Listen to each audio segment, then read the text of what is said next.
Thank you, Mr. Speaker, sir. Mr. Speaker, sir, I would begin by saying that land is life. But what is life without land? Mr. Speaker, sir, through you, I would like to draw the attention of the concerned ministry and through this August House about the plight of my people who are living in the border with Assam and Bangladesh. Mr. Speaker, sir, for many years, my people living in the border have been facing persistent threat to their land and even to their life.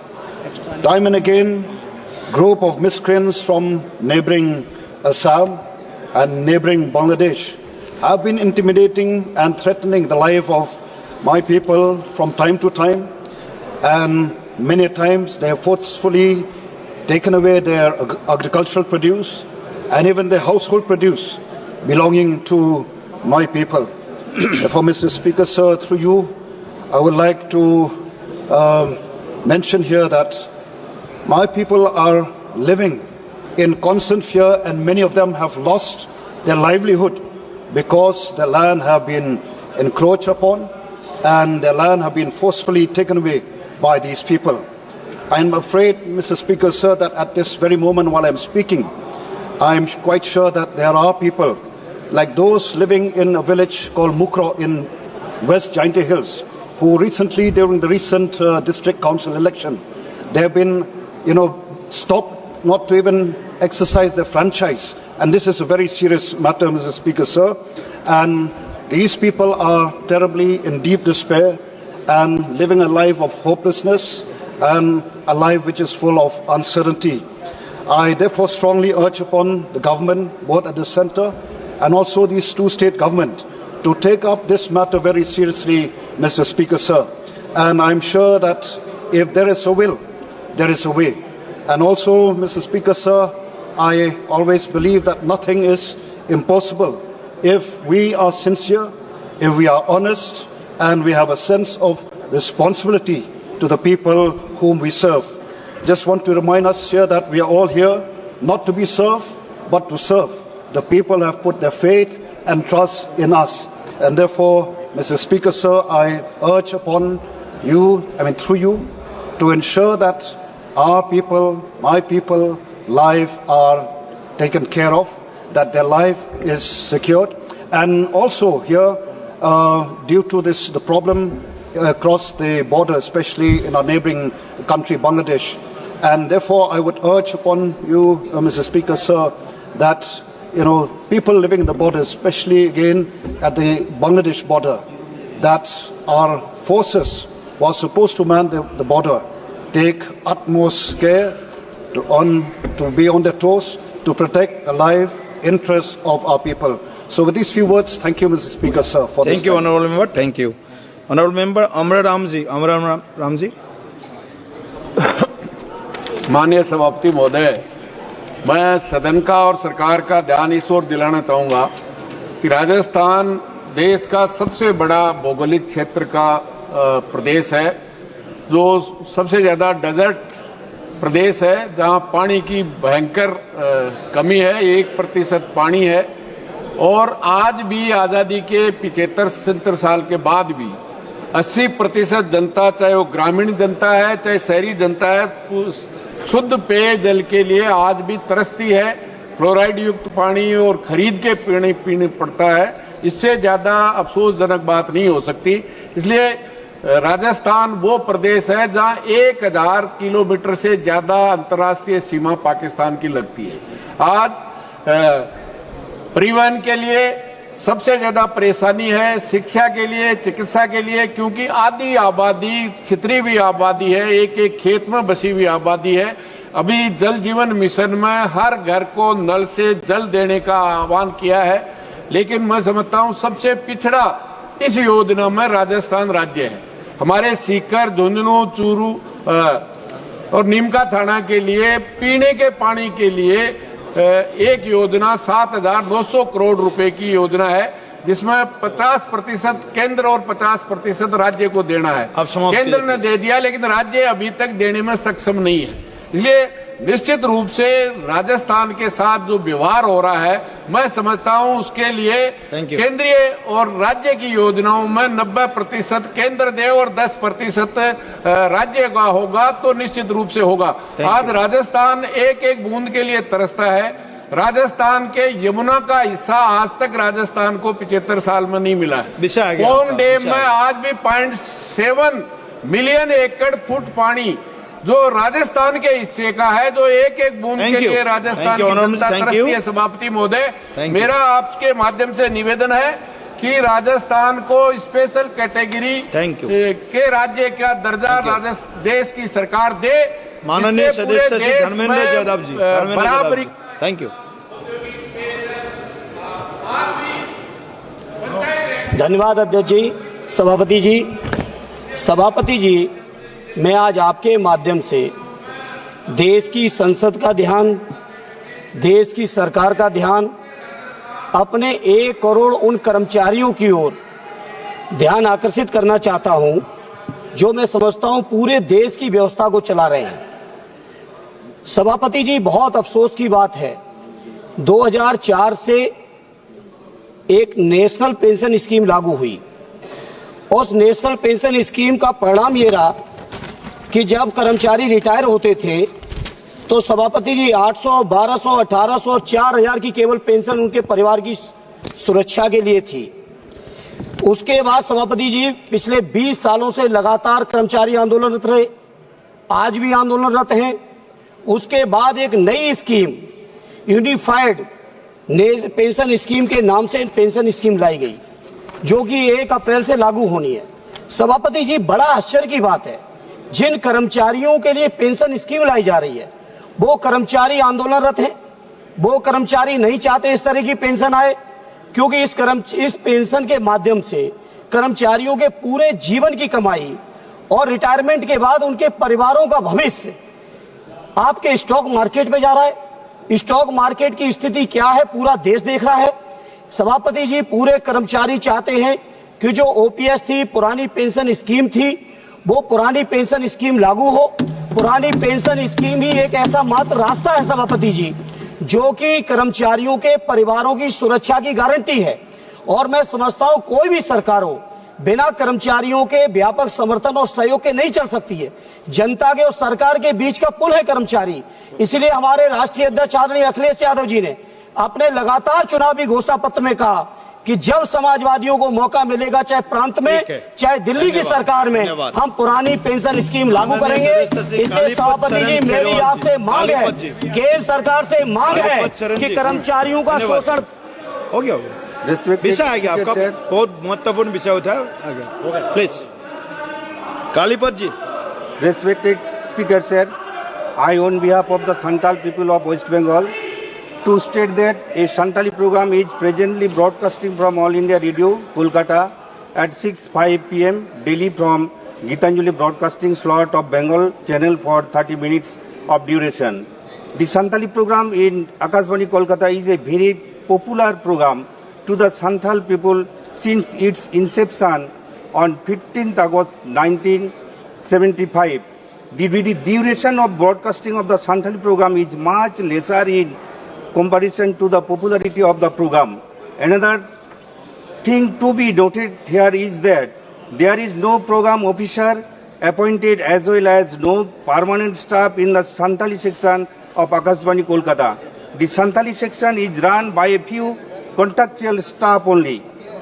The Santal people living across the West Bengal have been demanding for a dedicated Santali broadcasting channel in All India Radio, Kolkata since long. I found that the demand of the Santali people is very legitimate, and I assured that the Santal people have all aspects of contents to run a dedicated broadcasting channel in All India Radio, Kolkata for Santali. Therefore, in view of the demands of a large number of radio listeners, I would request the concerned minister through you to start a dedicated channel for broadcasting of Santali program in All India Radio, Kolkata, and appoint Santali language non-program officer as well as permanent staff for smooth running Okay, honorable of member. the Thank you. program. Thank you. Thank you. Dr. Baureddy Savriji. Thank you, Speaker Sir, for giving me this opportunity. I would like to talk about the long pending issue regarding inclusion of Beda Budaga Jangam in the state of Andhra Pradesh into scheduled caste. Sir, as we speak, Beda Budaga Jangam is the most downtrodden community in our state, and these people are the people who sing folk songs called Burakadalu in our language. They are not even accessed entry into the villages, and they are called or welcomed into the villages only when there is a death in the village, just to entertain the departed by their songs. When living do not honor them, the departed honor these people, sir. And during 1976, Government of India has included them into SC category, wherein they had opportunities in education, employment, and also in welfare schemes until 2008. But then afterwards, after bifurcation, also our Andhra Pradesh, in the pretext of there are no Budaga Jangam in our state of Andhra Pradesh, these people have given OC category, sir, from SC. And they have lost all the opportunities. And also there was there was a raise committee. Your concern. There was What a is your demand? committee in 2007. What is your demand, please? Yes, sir. There was a committee also, and the resolution was also passed by Legislation and Council of Ministers in Andhra Pradesh in 2019 and 2023. So what I request is this Beda Budaga Jangam people, they deserve all the respect, dignity, and also opportunities, sir. And I request the Social Justice Minister, because these people have been given SC category in the state of Karnataka, Maharashtra, Honorable and also Minister is in sitting here. Telangana. But Social why can't Justice Andhra Minister. Pradesh be given this status, sir? So I Okay, request thank you. Social Justice Thank you. Ministry Thank to you, do Honourable some Member. justice to Beda Budaga Jangam people Got of your our point. state, Thank sir. you, Honourable Member. sir. Got your point. Advocate Gopal Kagra Padviji. Advocate Gopalji. So Mike. Thank you, Chairman Sir, for giving me an opportunity to speak today. I wish to bring to your kind attention an issue regarding the AI technology of China named DeepSeek. Some questions were asked to the DeepSeek AI technology about Tibet being an independent country, but it seems that AI technology answered that Tibet has always been under the control of the Republic of China. I have a screenshot to prove the same.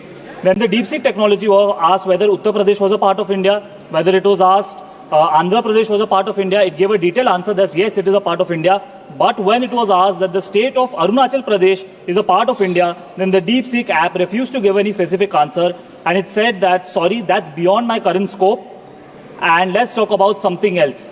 This kind of answer comes after the Sino-India dispute, and that as Chinese ambassador had once claimed that all of Arunachal Pradesh is a Chinese territory amidst a military build-up. The application of China refuses to address Arunachal Pradesh as a part of India. This seems very odd, especially when state of Arunachal Pradesh has been a part of India and the Constitution of India recognizes it so.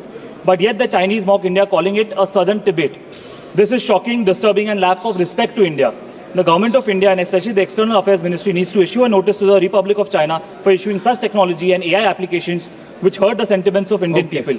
These kind of answers by foreign technology has no place in India and should be banned and taken down. By refusing to accept the state of Arunachal Pradesh as a state of India, the AI application has hurt the sentiments of crores of Indians. Strict action needs to be taken against this technology, and India has to answer back. The same technology also refuses to accept that Chinese army has entered part of India.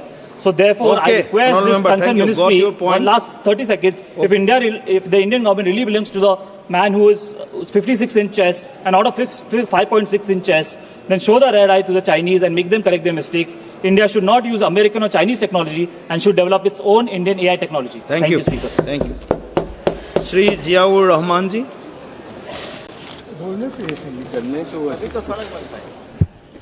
बहुत बहुत शुक्रिया मुझे zero hour पर माननीय सभापति जी बोलने का मौका दिया।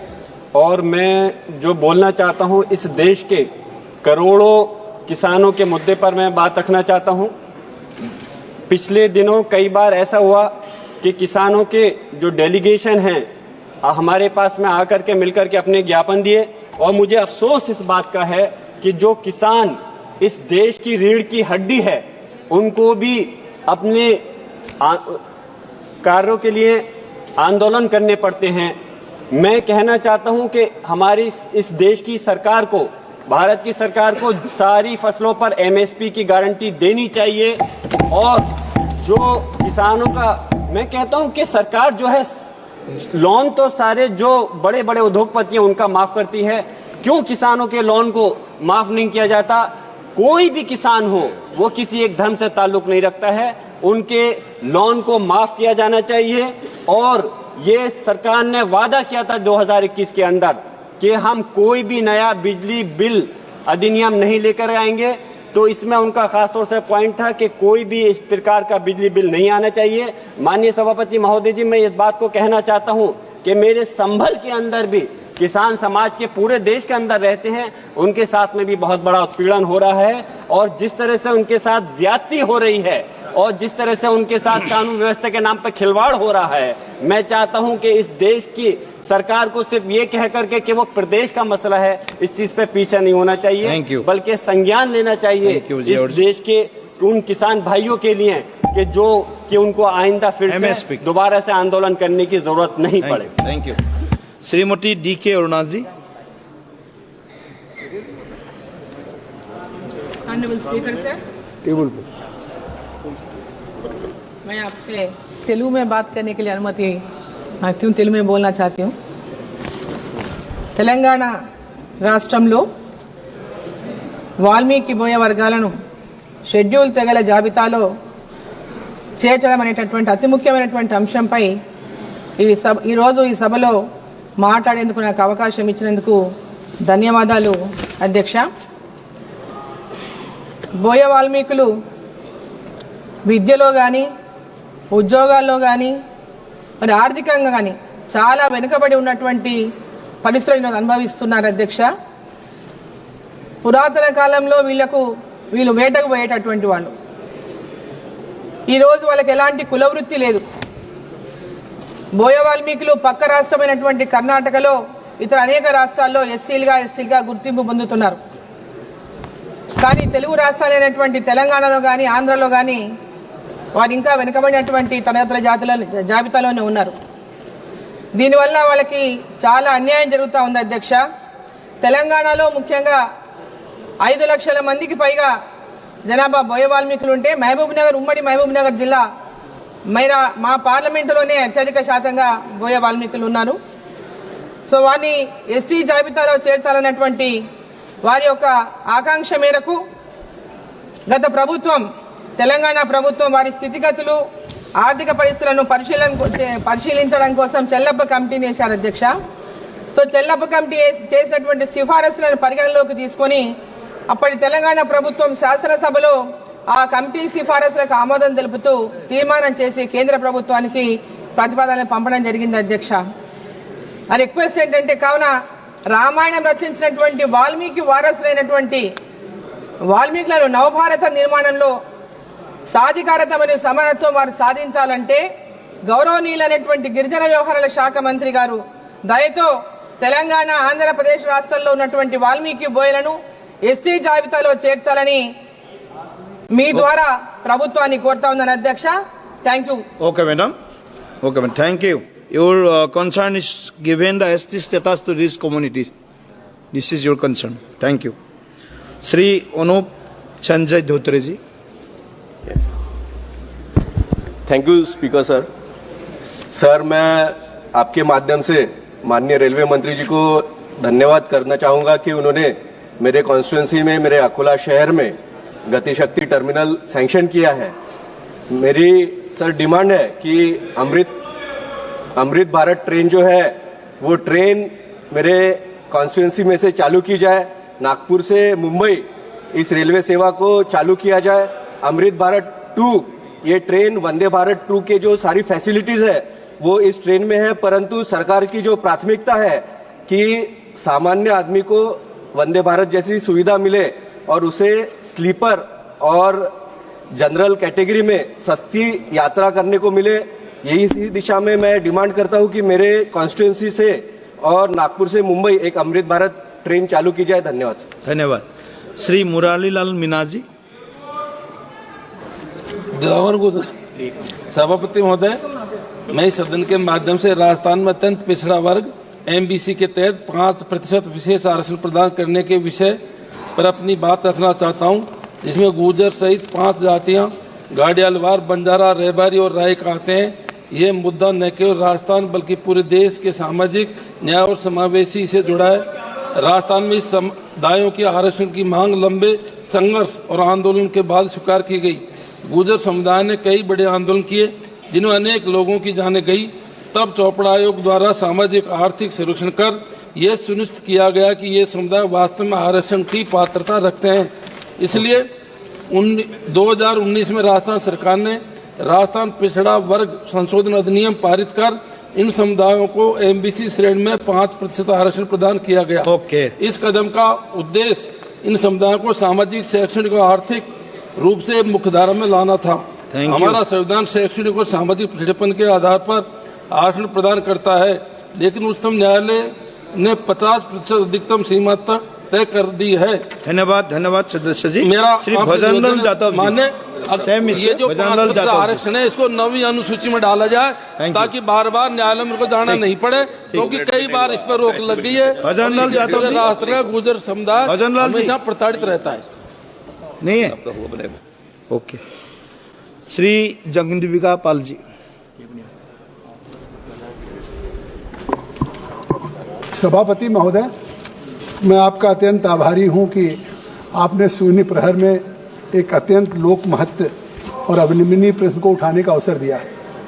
संपूर्ण भारत पूरी दुनिया के बौद्ध के धर्मावलंबियों के लिए एक स्पिरिचुअल सेंटर है और देश के 4 ऐसे महत्वपूर्ण स्थान हैं कि चाहे वो बोध गया हो जहाँ पे गौतम बुद्ध को ज्ञान की प्राप्ति हुई हो, सारनाथ में जहाँ उन्होंने बौद्ध धर्म का प्रथम उपदेश दिया हो, या उस कुशीनगर में जहाँ उनकी महापरिनिर्वाण स्थली के रूप में पूरी दुनिया में बौद्ध धर्म के लोग उनकी पूजा करते। वहीं पे गौतम बुद्ध के पहले सिद्धार्थ के रूप में बाल्यकाल 29 वर्षों तक उन्होंने कपिलवस्तु राजा शुद्धोधन के राजप्रसाद में व्यतीत किया। वहीं से उनको वैराग्य हुआ। आज उस कपिलवस्तु के लिए मैं खड़ा हूँ इसलिए कि जब हमारी सरकार आज चाहे महाकाल कॉरिडोर हो या काशी विश्वनाथ कॉरिडोर हो, अयोध्या का कॉरिडोर हो, तो आज आवश्यकता है कि देश में पूरी दुनिया के, चाहे वो थाईलैंड हो, सिंगापुर हो, जापान हो, मलेशिया हो, इंडोनेशिया हो, इनके मानने वाले लोग लाखों प्रतिवर्ष आते हैं। तो इसको हम एक कपिलवस्तु जहां 29 वर्ष तक गौतम बुद्ध रहे हों, और सभापति जी सुन लीजिए कि सम्राट अशोक के शिलालेखों में भी इसका उल्लेख है। हैंसांग फाहियान की यात्राओं में इसका उल्लेख है कि कपिलवस्तु एक गौतम बुद्ध के उस आध्यात्मिक केंद्र और बौद्ध धर्म के उस केंद्र के रूप में एक सेंटर था और आज उसके विकास की जरूरत है। और जहां पे मैं आपके माध्यम से चाहता हूं कि सरकार की तरफ से कि पूरी दुनिया के जब बौद्ध धर्म के लोग, मानने वाले लोग सारनाथ, बोधगया, कुशीनगर, कपिलवस्तु आते हैं, कपिलवस्तु को आज कॉरिडोर के रूप में विकसित करेंगे। रवि जी के जिले से गोरखपुर, कुशीनगर और सारनाथ प्रधानमंत्री जी के क्षेत्र से कपिलवस्तु को हम जोड़ेंगे और पूरी दुनिया में जिस तरह से हमारा देश कुंभ के बाद एक इतना बड़ा रिलीजियस टूरिज्म का हब बन रहा है और आज हम पूरी दुनिया को दिशा दे रहे हैं आध्यात्मिक। सुन लीजिए ध्यान से, आपको तो विश्वास है नहीं, पूरी दुनिया उस बौद्ध को मानती है। बहुत अच्छा विषय उठाया आपने। करुणा, ममता, शांति, अहिंसा के संदेश को मानती है। तो आज मैं चाहता हूं आपके माध्यम से उस सिद्धार्थनगर के वस्तु कॉरिडोर के रूप में विकसित किया जाए। सुश्री कंगना रनौत जी। धन्यवाद अध्यक्ष महोदय जी। धन्यवाद अध्यक्ष महोदय जी। मैं हमारी सरकार की सराहना करना चाहती हूं कि उन्होंने जो सौभाग्य योजना है, दीनदयाल उपाध्याय ग्राम ज्योति योजना के द्वारा जो है समस्त भारत में खासकर रूरल एरिया में जो इलेक्ट्रिफिकेशन की है, विद्युतीकरण किया है, वो अत्यधिक उनका जो नेतृत्व है बहुत ही सराहनीय है। लेकिन साथ ही मैं उनका ध्यान जो है आकर्षित करना चाहती हूँ। हमारे मंडी में जो मेरी ऐसी कई विधानसभाएं हैं जहाँ पे बहुत ही हाई एल्टीट्यूड के बहुत ज़्यादा क्षेत्र हैं, छोटे छोटे गांव हैं जहाँ पे इतनी बर्फबारी होती है, बहुत ही एक्सट्रीम वेदर रहता है और वहाँ पर जो पूरी पावर ट्रांसमिशन इंफ्रास्ट्रक्चर है बहुत ही पुअर है। उसके साथ ही ट्रांसफॉर्मर्स बार बार कोलैप्स करते रहते हैं और उसके कारण वहाँ पे वोल्टेज भी बहुत लो रहता है। थोड़ी बर्फबारी होती है या बारिश होती है सर, बहुत लंबे लंबे पावर कट्स लगते हैं। उनकी वजह से जो है लोगों का पूरा जीवन जो है ठप हो जाता है। कई बार तो कई हफ्तों तक बिजली नहीं रहती है। छोटे छोटे व्यवसाय जो हैं वो ठप हो जाते हैं। और ऐसी एक नहीं, सिराज, बंजार, आनी, कुल्लू जैसी बहुत सारी विधानसभाएं हैं। तो महोदय जी, मैं जो है हमारी पावर मिनिस्ट्री हो गई, जो हिमाचल प्रदेश इलेक्ट्रिसिटी बोर्ड हो गया, उनसे मैं ये बहुत ही विनम्र अनुग्रह करती हूँ कि वहाँ पे जल्दी जल्दी जो है 100% इलेक्ट्रिफिकेशन की जाएगी। इन एरियाज में पार्शियल इलेक्ट्रिफिकेशन है। और उसके साथ ही जो है दे शुड ऑल्सो स्ट्रेंथन जो पावर डिस्ट्रीब्यूशन जो उनका इंफ्रास्ट्रक्चर नेटवर्क है, they should definitely strengthen that. और साथ में ही आई रिक्वेस्ट कि हमारे जो नेतृत्व का जो एक विजन है कि हर नागरिक को जो इलेक्ट्रिसिटी मिलनी चाहिए रिगार्डलेस ऑफ जियोग्राफिकल कंस्ट्रेंट, तभी हम लोग पा सकेंगे। धन्यवाद। Thank you. श्री बस्तीपोती नागराजु जी।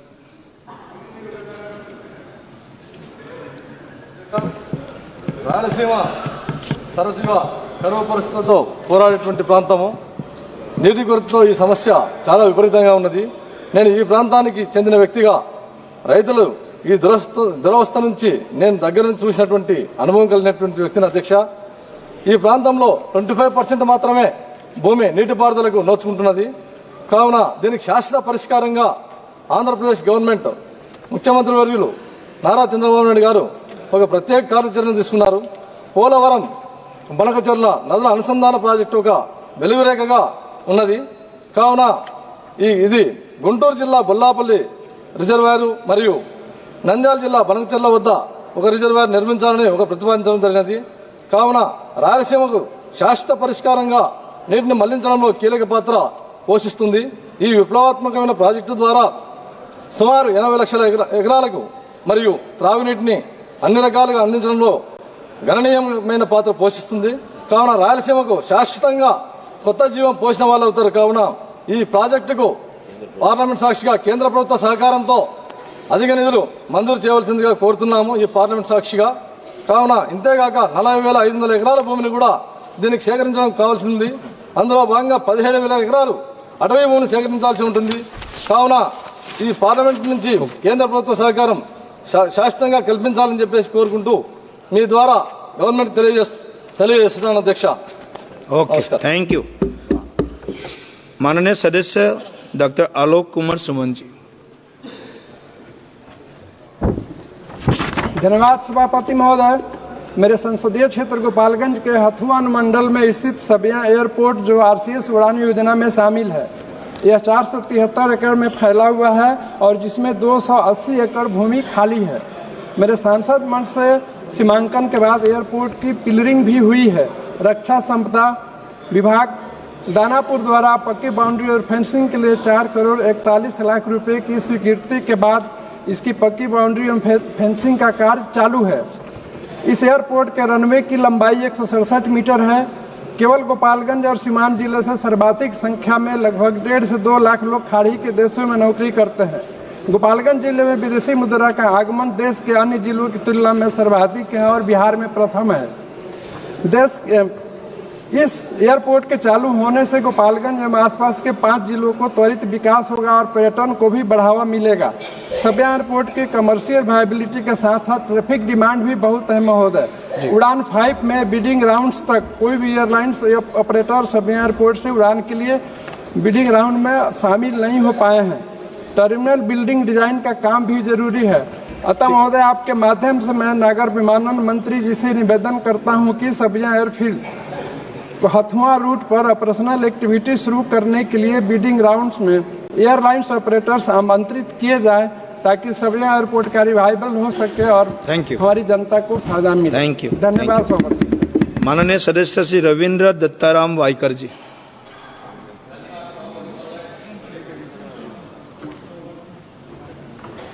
सभापति महोदय, मैं आपके माध्यम से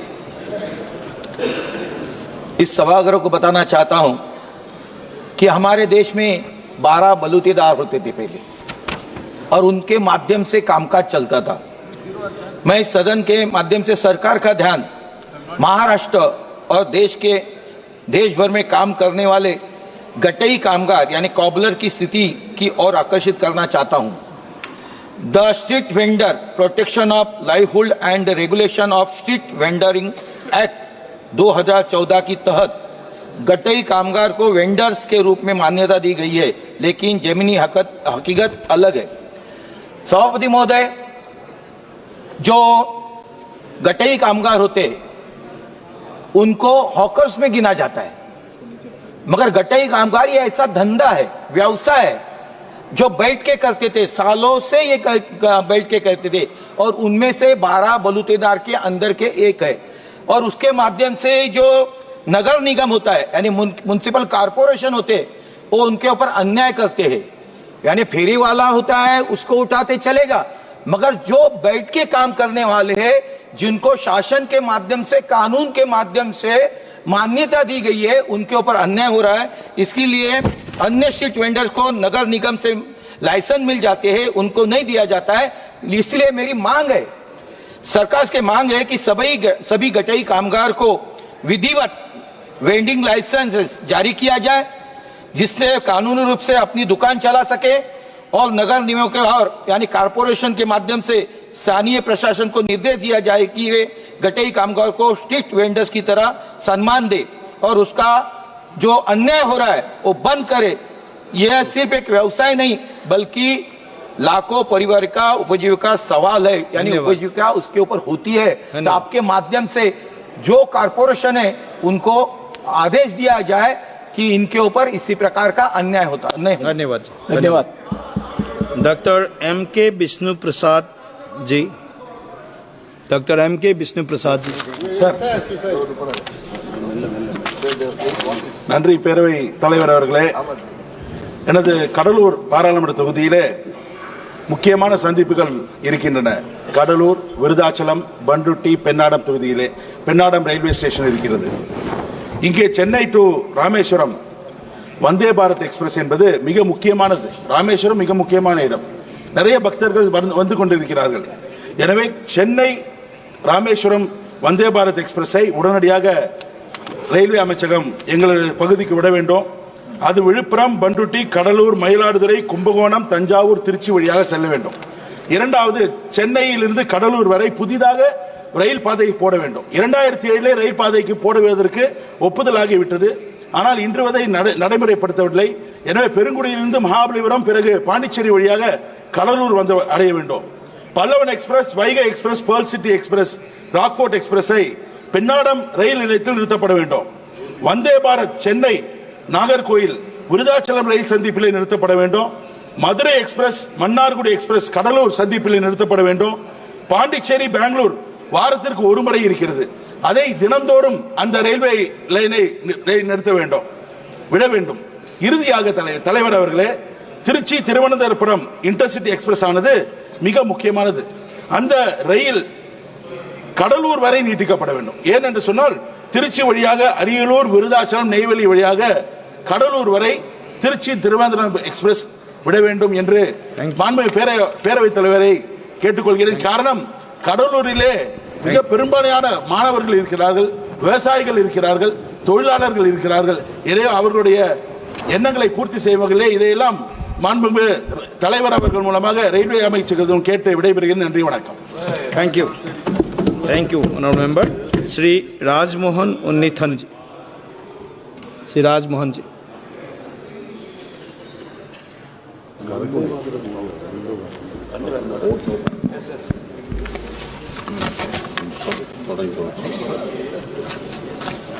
Sir, I would like to present a very serious issue before the House. Sir, ASHA workers are the backbone of grassroots healthcare and urgently deserve attention. Their ongoing protest in Thiruvananthapuram highlights several unmet demands, including an increased honorarium, timely payments, ₹5 lakhs retirement benefits, and a pension. Despite their crucial role in maintaining Kerala Health Index and managing the pandemic, the state and central government have been evasive, engaging in a counterproductive blame game. Sir, currently ASHA workers are getting just 232 rupees per day as honorarium. They are demanding to increase the amount to 700 per day. They have been carried out a peaceful protest in front of the Secretariat for the last 30 days. The day-night strike is to go to any extent to achieve their rights.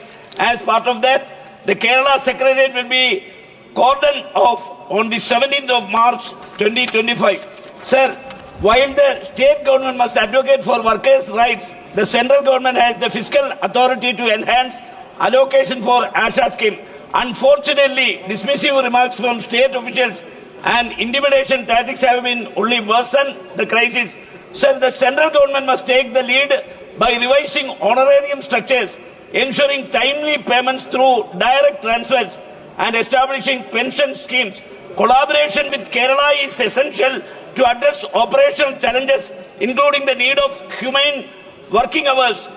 Ignoring the plight of ASHA workers undermines India's health governance and betrays those who risk their lives during the pandemic. Sir, I urge upon the central government to initiate dialogue, prioritize the welfare of ASHA workers in policy agendas, and allocate funds transparently.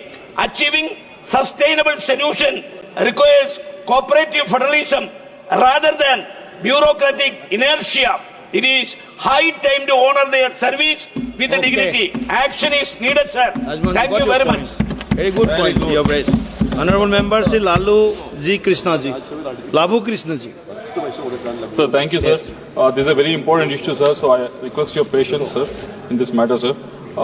It is regarding the large-scale land grabbing and systematic misappropriation of public resources that took place during the previous government led by YSR Congress Party in Andhra Pradesh, sir. Sir, in Andhra Pradesh, land is not just a property, it is security, dignity and legacy for every family, sir. But under YSR Congress regime, this connection was brutally violated. After the NDA government came into power, sir, under the leadership of N. Chandrababu Naidu Garu and Pawan Kalyan Garu, revenue Sadasulu was connected in every village, sir. There was almost, within 4 months, there was almost 2 lakh complaints that were received by the government, sir, in Andhra Pradesh, sir. The whole thing was done in a very systematic way, sir. The central government has allocated substantial funds for the land survey, sir.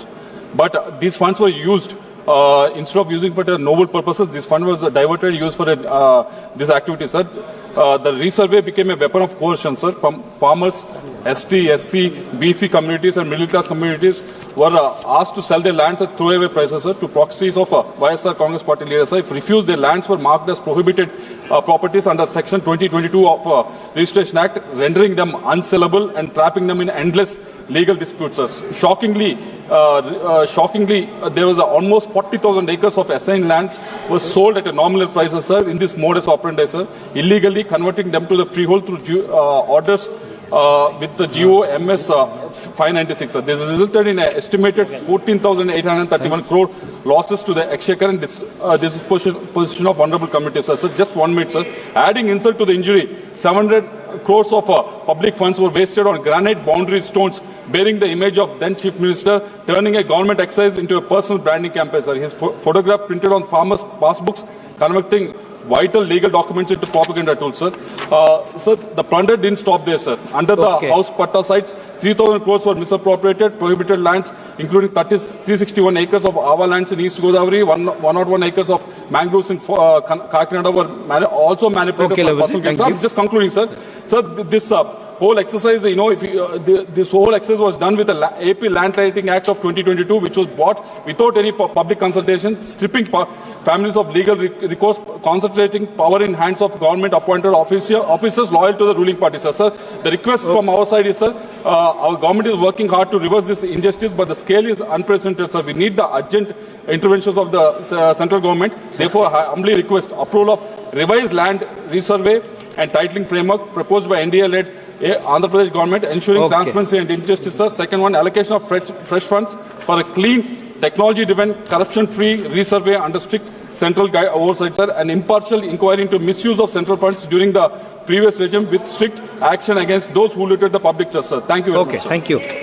Honorable members, the matters under Rule 377 shall be laid on the table of the House. Members who have been permitted to raise the matters under Rule 377 today and are desirous of laying them may personally hand over text of the matter at the table of the House within 20 minutes. Only those matters shall be treated as laid for which text of the matter has been received at the table within the stipulated time. The rest will be treated as lapsed. Shri Sanjay Haribhau Jadhav ji. धन्यवाद अध्यक्ष महोदय। मैं आपके माध्यम से सरकार का एक महत्वपूर्ण विषय पर ध्यान आकर्षित करना चाहता हूं। महोदय, जैसा कि आप जानते हैं कि भारतीय कपास निगम सीसीआई न्यूनतम समर्थन मूल्य पर महाराष्ट्र सहित देश के संपूर्ण राज्यों में कपास की खरीदी हो जाती है, लेकिन इस खरीदी में महाराष्ट्र में 35 से 36% रुई कपास में निकाली जाती है। उसके बावजूद ये सीसीआई वाले और जिनिंग वालों की मिली भगत से 32 से 33 के बीच का दिखाया जाता है मात्रा में। इसकी वजह से करोड़ों रुपयों का नुकसान भारत सरकार को सहन करना पड़ता है और किसानों को जिस तरीके का भाव किस कपास को मिलना चाहिए वो मिल नहीं पाता है। मैं आपके माध्यम से सरकार को मैं यहाँ पे एक रिक्वेस्ट करना चाहता हूँ कि जो भी कपास खरीदी जाती है उसके माध्यम से जिनिंग फैक्ट्री मालिक और सीसीआई के अधिकारियों द्वारा की जाने वाली धांधलियां रोककर उसकी बड़ी मात्रा में अच्छी एजेंसी के द्वारा इसकी जांच की जाए और किसानों को अच्छे तरीके का भाव मिले, इसके लिए आप अग्रसर हो। मैं इसकी आपकी विनती करता हूं। धन्यवाद।